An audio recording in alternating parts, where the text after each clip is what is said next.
Bapak, Ibu, Saudara yang dikasihi oleh Tuhan, salam sejahtera dalam Tuhan Yesus Kristus. Kita telah belajar bersama-sama. Langkah pertama menuju kepuasan hidup adalah dengan menjadikan Tuhan Yesus sebagai gembala kita. Langkah kedua yaitu dengan mengetahui dan menikmati berkat-berkat yang gembala yang baik itu sediakan bagi kita. Ketiga, untuk mengalami kepuasan dalam hidup, kita harus berjalan bersama gembala yang baik itu dalam melewati masa-masa sulit. Dan yang keempat, bahwa untuk mengalami kepuasan dalam hidup ini, kita harus dapat melihat kebajikan Tuhan dalam setiap situasi, baik sekarang maupun di masa yang akan datang. Mari kita membaca di dalam Mazmur pasal 23 ayat yang ke-6. Demikian firman Tuhan. Kebajikan dan kemurahan belaka akan mengikuti aku seumur hidupku, dan aku akan diam dalam rumah Tuhan sepanjang masa.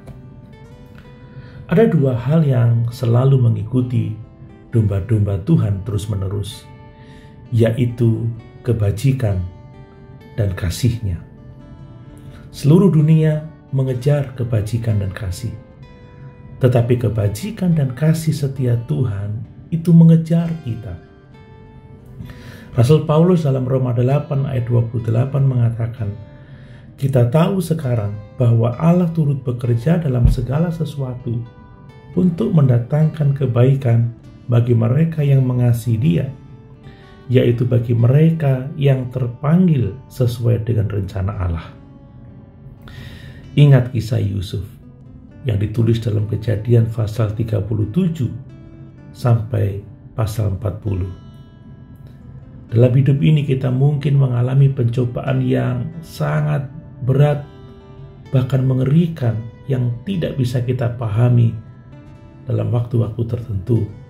Tetapi seperti juga dengan Yusuf, kita selalu dapat melihat ke belakang dan berkata, memang kamu telah mereka-rekakan yang jahat terhadap aku, tetapi Allah telah mereka-rekakannya untuk kebaikan.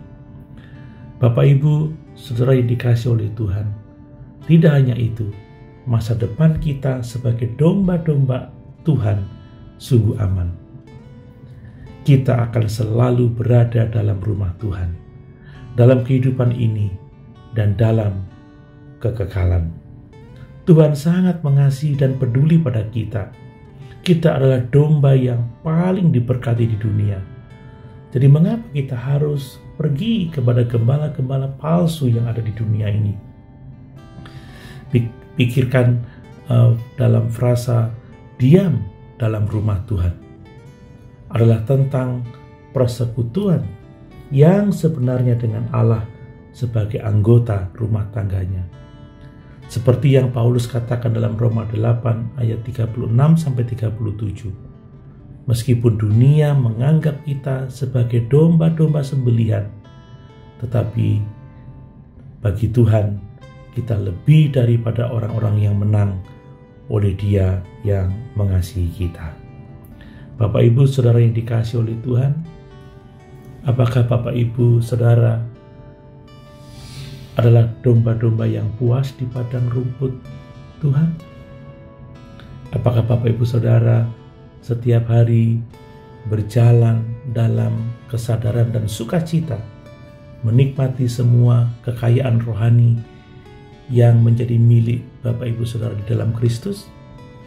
Atau mungkinkah Bapak, Ibu, Saudara begitu terperangkap dalam dunia dan semua tekanannya sehingga Bapak, Ibu, Saudara sering mengeluh dan bersungut-sungut?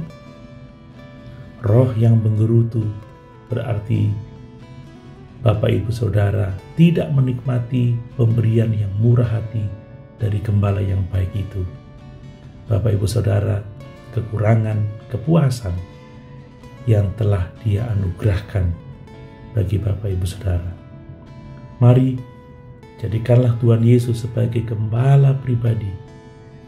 Sadarlah dan nikmatilah berkat-berkat-Nya.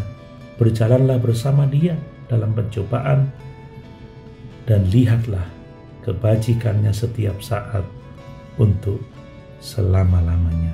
Haleluya. Tuhan Yesus memberkati.